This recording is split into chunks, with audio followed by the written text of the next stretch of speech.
Iba noon, iba ngayon. Kung noon wala tayong alam kundi magnakaw, ha? Puro katarantaduhan, kabastusan, kawalangyaan, wala na ngayon yun. Iba na ngayon. Ngayon wala tayong gagawin kundi mahalin natin ang kapwa natin. Saka magtatrabaho na tayo. Lahat ng kakainin natin, legal. Bawat isang botil na bigas, isang patak na pawis, doon sa loob, ha? Maraming nabago sa buhay ko. Noon wala akong Diyos eh. Wala akong Diyos.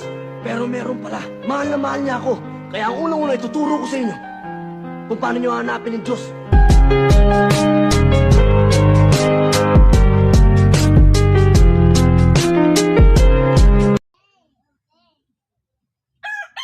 Wala na bang ganyan? Ayan guys, si Idralin nakapay. Ayan, ayun sila guys, nagliligo. Ang init dito guys, baka ulan o iinitin. Anong klase ba yan?